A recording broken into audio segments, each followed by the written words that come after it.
아멘. 네, 좋으신 주님을 찬양합니다. 우리 저 앞뒤 분들과 함께 인사 나누시겠습니다. 잘 오셨습니다. 네, 환영합니다. 새벽 예배 나오신 우리 모든 성도님들을 주님의 이름으로 환영합니다. 지금 담임 목사님께서는 이제 기독교 대한 성결교회 113년차 총회 참석 중에 계십니다. 그래서 아울러 오늘 저녁 이제 수요 예배가 있는데, 지난주에 원래 오늘 노아 홍수 심판에 대한 이야기를 함께 나누려고 했는데 그 나눔은 다음 주 수요일 6월 5일 저녁으로 연기되었습니다. 참조해 주시고 또 함께 모든 이 성총회를 위해서 함께 기도해 주신 여러분 되시기를 바랍니다. 오늘 함께 읽은 본 말씀을 가지고 함께라는 제목으로 하나님의 말씀을 나누겠습니다. 한 기업을 경영하려고 하면 여러 가지 것들이 필요한데, 그 미국의 한 자동차인 크리아슬러, 그러니까 원래 거의 다 망해져 가려고 했던 그 회사를 다시 재경영에 성공한 사례가 있습니다. 제가 이제 경영을 전공했을 때 그 사례를 보게 됐는데, 그 사례 안에서 어떻게 하면 이 거의 무너져 갈 듯한 이 기업을 다시 일으키셨습니까? 라고 질문하는 거 가운데 그 사람이 강조했던 것은 3P였습니다. 세 가지의 P 때문에 내가 그것을 할 수 있었다라고 이야기합니다. 그 3P를 한국말로 번역하면 이렇습니다. 원리를 세우고, 그 다음에 그것을 그러니까 행동하고, 그 다음에 그것을 일괄성 있게 계속 밀어붙이는 거예요. 원리를 세우고 실행에 옮기고 일괄성 있게 집중적으로 계속 해 나가야지만 그 모든 조직이 다시 새롭게 일어난다라고 이야기합니다. 근데 그 세 가지 중에 가장 어려운 것이 뭐예요?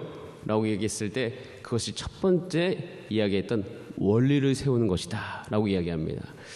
제가 이 원리를 세우는 것이 너무 중요하다는 것은 정말 생활을 하면 할수록 여실히 제 삶 가운데 느껴지는 부분입니다. 왜냐하면 사람은 열심히 살 수는 있거든요. 열심히 사는 게 물론 어려울 수도 있어요. 하지만 열심히 살아가는 사람들, 그리고 일괄되게 정말 성실하게 살아가는 사람들에 있어서 가장 중요한 건 사실 원리입니다. 왜냐하면 잘못된 원리로 일관성 있게 열심히 살아가면 사실 그 끝에서는 온전치 못한 열매가 맺어질 수 있기 때문이에요. 그래서 어떤 원리든 간에 원리를 온전히 세우고 가치를 온전히 세우고 그 가치로 말미암아 다른 모든 것들은 정리하고 그 가치를 향해서 꾸준하게 일관성 있게 나아가는 것이 하나님께서 주신, 또 여러분 삶 가운데 하나님께서 허락하신 열매를 맛볼 수 있는 중요한 것입니다. 여러분 삶 가운데서 하나님의 말씀으로 말미암아 또 새벽에 기도함으로 말미암아 하나님 나라의 원리를, 또 여러분 삶 가운데 주신 그 원리를 잘 세우실 수 있는 은혜가 있기를 간절히 바랍니다. 그것을 알아야지만, 내가 오늘 어떻게 살아야 되는 것을 알아야지만 사실 그 끝의 열매가 좋은 것이에요.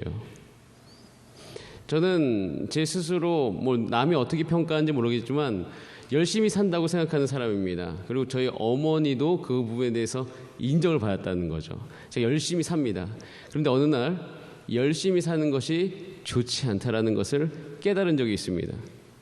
열심히 산다고 다 좋은 게 아닙니다. 아까 이야기했듯이 잘못된 열심이 있으면 그 열심으로 말미암아 도리어 우리 가운데 화가 될 수가 있습니다.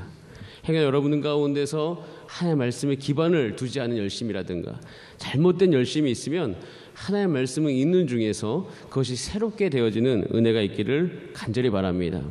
여러분, 우리 가운데 행해야 될 열심이 있습니다. 그 열심이 무엇일까요? 그것이 바로 느헤미야 3장에 나와 있습니다. 느헤미야 3장에서 우리가 어느 부분에 열심을 할 것인지, 어디에다 우리 마음을 쏟아야 되는지, 우리의 삶 가운데 가장 큰 원리와 가치가 무엇인지가 이 느헤미야 3장에 나와 있어요. 여러분, 이 느헤미야 3장을 읽다 보면 여러분께서 쉽게 발견할 수 있는 것이 있습니다. 그것은 사람들의 이름이에요. 사람들 이름이 많이 나오지 않습니까? 그리고 그 이름들이 참 발음하기 힘들 정도로 굉장히 많이 등장하고 있는 것을 볼 수가 있어요. 그 사람들이 몇 명이 나올까요? 그 사람들이 75명 정도가 오늘 읽었던 본문과 어제 읽었던 본문에 등장하는 것을 볼 수가 있어요. 여러분, 우리가 영화를 보게 되면 영화 맨 끝에 뭐가 나오죠?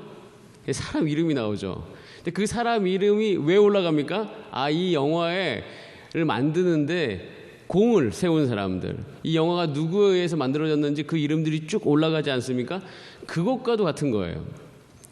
이 느헤미야는 지금 이 사람들의 이름을 열거하면서 이 성벽을 재건하는 데 있어서 도대체 누가 어떤 일을 했는지를 느헤미야 3장에서 굉장히 자세하게 기록하고 있는 것을 볼 수가 있습니다. 왜 이렇게 느헤미야는 사람들의 이름을 이곳에 자세히 기록을 하고 있을까요? 그 이유는요, 이 느헤미야는 자신이 이 성벽을 재건하는 데 있어서 이것이 결코 혼자 힘으로 이루어질 수 없었다는 것을 인정하는 것입니다. 이렇게 많은 사람들의 이름을 기록해 둔 것은 아무리 내가 하나님의 마음을 받아서 이곳에 와서 이 사역을 한들 이 사람들이 함께하지 않았다면 이 일은 온전히 이루어질 수 없었다는 거죠. 하나님의 사역은 우리가 같이 모여서 함께 협동함으로 말미암아 이루어지는 것이다 라는 것을 오늘 본문은 이야기하고 있습니다. 어제 읽었던 본문 말씀 우리 3장 1, 2절 말씀 다시 한번 읽어보도록 하겠습니다. 3장 느헤미야 3장 1절 2절입니다. 함께 같이 천천히 읽어봅니다. 시작. 그때 대제사장 엘리야십이 그의 형제 제사장들과 함께 일어나 양문을 건축하여 성별하고 문짝을 달고 또 성벽을 건축하여 함메아 망대에서부터 하나넬 망대까지 성별하였고 그 다음은 여리고 사람들이 건축하였고 또 그 다음은 이므리의 아들 삭골이 건축하였고 라고 되어 있습니다. 여기 보면 1절이 이렇게 되어 있습니다. 함께 따라하겠습니다. 함께 일어나. 예, 함께 일어났다고 되어 있어요. 여러분 우리 삶 가운데서 여러분이 어떤 일을 하든 간에 여러분 가족들과 함께 하신 여러분 되시길 바랍니다. 여러분 셀원들과 함께 하신 여러분 되시길 바랍니다. 여러분 우리 교회에 있는 많은 성도님들과 함께 일하실 수 있는 여러분 되시길 바랍니다. 하나님의 일은 결코 혼자 이룰 수가 없습니다. 하나님께서 우리 가운데 주시고자 하는 것은 우리 개인적인 일을 위한 것뿐만 아니라 어제 말씀드렸듯이 하나님의 나라를 위한 것입니다. 하나님의 나라는 혼자 이룰 수 없는 나라예요. 하나님의 나라는 함께 일어나서 이룰 수 있는 나라입니다. 그렇기 때문에 우리가 살아가는 가치에 있어서 가장 중요한 가치는 나 혼자 잘 되는 것이 아니라 어떻게 잘 돼야 됩니까? 함께 잘 돼야 됩니다. 가족이 함께 잘 돼야 되고 셀원들이 함께 잘 돼야 되고 우리에게 주어진 공동체가 함께 잘 돼야 되는 거예요. 그것이 가장 중요한 가치입니다. 나만 잘 되고 나만 잘났고 나만 이렇게 뭘 하는 것은 사실 하나님 나라에서 그것도 물론 개인적으로 굉장히 중요하지만 하나님께서 원하시는 그 하나님 나라의 중요한 원리는 함께 하는 거예요. 그래서 여러분 머릿속에서 여러분 마음속에서 내가 무슨 일을 할 때 함께 해야 되겠다 이런 마음이 여러분 안에서 올라오는 은혜가 있기를 간절히 바랍니다. 우리가 개인적인 신앙만 가지고 개인적으로만 집중하기 시작하면 그 열매의 끝은 그렇게 열심히 살아도 그렇게 좋지 못합니다. 교회가 그렇게 열심히 뭔가를 해도 그렇게 좋지 않습니다. 함께 해야 된다는 생각 가운데 어떻게 하면 함께 갈 수 있을까? 어떻게 하면 이것을 함께 이룰 수 있을까? 원래 DTS에 오면 그것을 배울 수 있지 않습니까? 전도여행 지금 팀을 하는데 혼자 잘하는 것은 쉽죠. 함께 잘하는 것은 어렵습니다. 여러분 함께 잘할 수 있는 은혜가 저 여러분 삶 가운데 있기를 간절히 바랍니다. 기도하시길 바랍니다. 하나님 함께 일어나서 함께 하나님의 일을 이루게 하여 주시옵소서. 이렇게 함께 일어나야 돼요. 그리고 이 함께 일어난 이 말 다음에 이제 2절부터 계속 반복적으로 끊임없이 나오는 단어가 있습니다. 그것은 그 다음은 하면서 그 다음이 나와요. 그러니까 함께 했던 사람들의 이름이 쭉 기록되어 있는 것이죠. 여러분 우리는 하나님의 역사를 위해서 이렇게 함께 일하면서 그 다음 같이 일을 할 수 있는 사람들이 많아지는 은혜가 있게 되기를 간절히 바랍니다. 이 그 다음은요 계속 연결되어져 가는 의미를 우리 가운데 줍니다. 그 다음은 야, 그 다음은 누가 했어? 그 다음은 누가 했어? 함께 했다는 것도 있지만 더 중요한 의미 중에 하나는 이 성벽이 연결되어져 가고 있다라는 의미를 이 말씀을 읽으면 읽을수록 제 안에 떠오르는 단어가 연결되다입니다. 연결되어져 가고 있구나. 제가 그것을 묵상하면서 곰곰이 생각합니다. 하나님 나라에 있어서 가장 취약 지역이 어디인가? 가장 지금 우리가 돌아봐야 될 지역이 어디인가? 하나님의 나라 안에서 가장 우리가 돌아봐야 될 것은 연결됨이 끊긴 곳이 아닌가라는 생각이 듭니다. 여러분, 우리 주변에 셀원들 한번 돌아보세요. 그럼 같이 하는 셀원들이 있는데 그 셀원들 중에서 하나님 나라가 이루어지기 힘든 곳이 어딘지 아십니까? 연결이 끊긴 곳이에요. 여러분, 우리 교회 가운데서 뭔가 문제가 일어나는 곳이 어떤 곳인지 아십니까? 연결이 끊긴 곳입니다. 그 연결이 자꾸 일어나야지 그 안에서 서로 상합하고 마디가 연결돼서 그리스의 몸이 자라는데, 그 순간에 어느 곳이 딱 끊겨버리면 그 끊김으로 말미암아 거기에 생명력이 가기가 참 어렵습니다.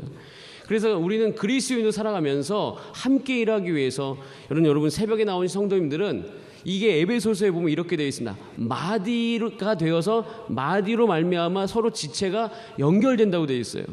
이 어깨 마디를 통해서 몸과 팔이 붙어 있듯이, 저는 여러분들 여기 나오시는 우리 성도님들께서는 우리 교회 정말 연결되지 않은 그곳을 향해서 내가 마디가 되어져서 연결되는 그 고리, 연결되는 그 지점이 내가 되어야 되겠다라고 생각하실 수 있는 여러분들 되시기를 간절히 바랍니다.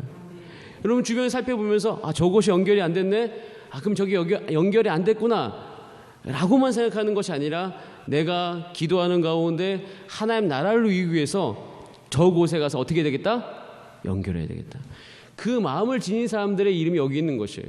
그래서 자기 집 앞에 있는 그 성벽을 자기가 재건해서 연결시켜가고 있는 거죠. 성벽은 연결되어야지 어느 중간에 딱 뚫려 있으면 그건 성벽이 아닙니다. 성벽은 다 연결이 되어 있어야 돼요. 하나님의 나라는 다 연결이 되어 있어야 됩니다. 저도 이것을 위해 기도하면서 이곳에서 뚫린 곳이 어딘가 살피고 연결하도록 그 마음 안에서 하나님께 주신 마음과 사명으로 불타시는 은혜가 있기를 바랍니다. 이렇게 우리는 함께 지어져 가는 거예요. 그러면 이런 어떤 함께 지어져 가고 연결되어 가면 우리 가운데 주어지는 한 가지 은혜가 있습니다. 그것은 무엇이냐면, 여러분 이렇게 살다 보면요, 나 혼자 살지 않고, 그리고 나만 잘해가지고 다 끊기고 살아가는 것이 아니라 어떻게든 연결하려고 하고, 우리 가족들과 연결하고 자녀들과 연결되어지고 세론들과 연결되어지고, 이렇게 연결되어지는 삶을 살다 보면 우리 가운데 주어지는 은혜가 한 가지가 있습니다. 그 과정을 통해서 잉태되는 것이 있어요. 그것이 뭐냐면 예수 그리스도를 알고 닮아가는 것입니다. 제가 오늘 찬송을 예수도 알기 원하네 라고 전하는 이유는, 우리가 함께 하려고 하고 우리가 연결되려고 하는 그 모든 과정 가운데 잉태되어지는 성품이 예수 그리스도를 닮아가는 성품이기 때문인 것입니다. 여러분, 예수 그리스도의 성품 중에 사랑이 있어요. 여러분, 사랑을 어떻게 배우실래요? 사랑을 배우는 방법은 단 한 가지밖에 없습니다. 그것은 사랑할 수 없는 그 상황 가운데 내 안에 사랑을 구하면서 그 사랑을 실천해 갈 때 사랑을 배울 수 있는 것입니다. 여러분, 내가 인내를 어떻게 배울 수 있습니까? 인내할 수 없는 상황이 있어 봐야지 인내를 배웁니다. 인간의 모든 성품은 그 성품을 사용할 수 있는 곳에서 잉태되는 것이에요. 내가 너무 편해가지고 그 성품을 굳이 사용할 필요가 없는 곳에서 내가 그 성품이 자라고 있다? 이해하기 못합니다. 여러분, 왜 어머니가 되면, 어머니로서 오래 살면 자연스럽게 그 안에서 어머니의 성품이 생깁니까? 어머니로서 살아가야 되기 때문에 그 어머니로서의 성품이 그 삶 안에 잉태되어져 가는 거예요. 생기는 것이에요. 아버지로서의 성품이요? 마찬가지입니다. 아버지로 살아갈 때만 아버지로서 배울 수 있는 성품이 그 안에서 생기기 시작하는 거예요.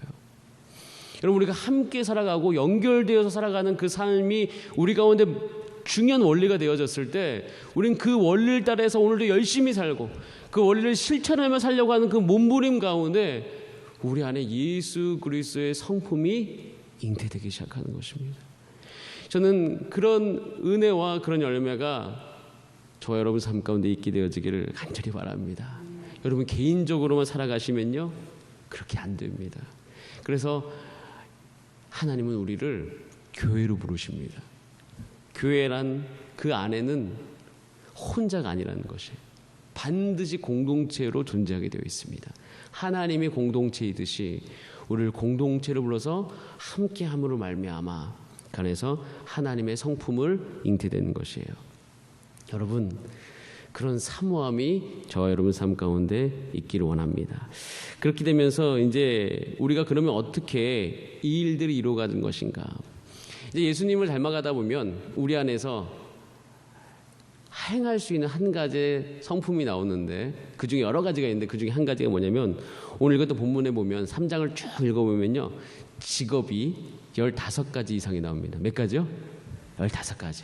그러니까 15가지 직업이 한데 어우러져 가지고 한 가지 일을 했다고요. 여러분, 우리가 예수 그리스도의 성품을 배워가고 하나님 나라를 경험하다 보면 우리는 서로에 대한 비교함이 사라지고 그 안에 하나님의 뜻을 이루었다고 하는 기쁨으로 오히려 가득 차게 되는 것을 볼 수가 있습니다.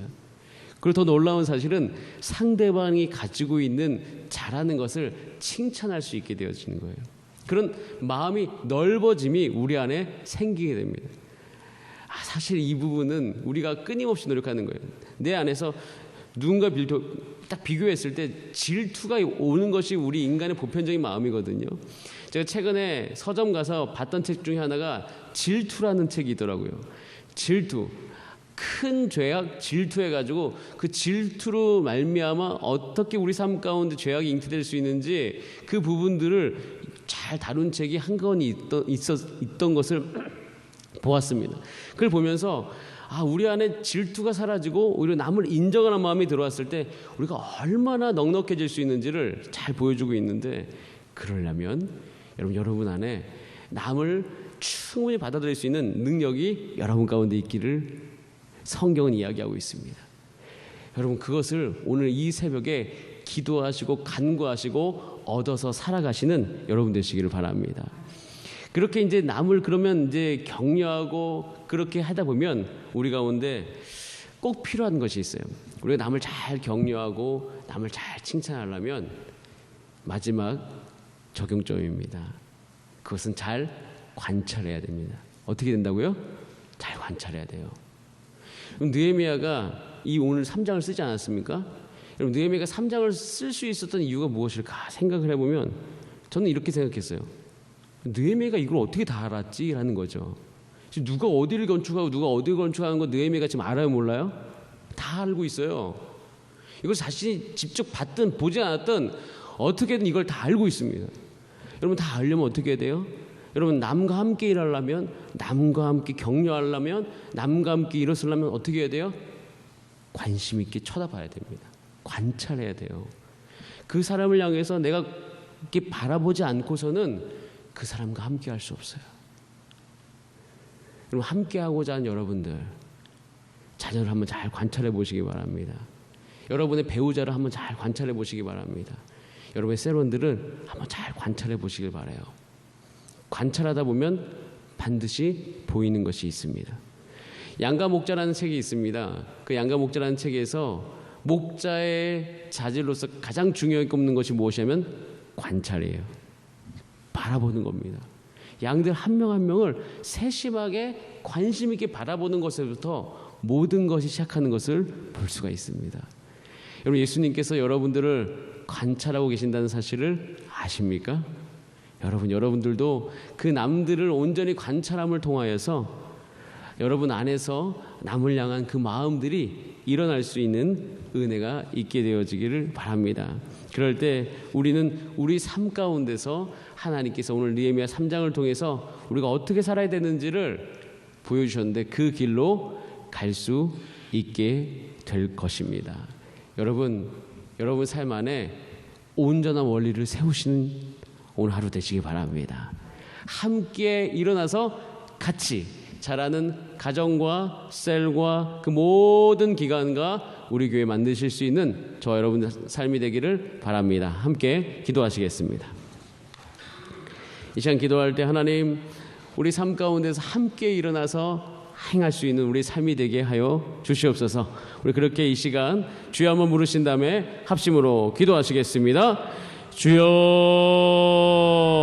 사랑의 은혜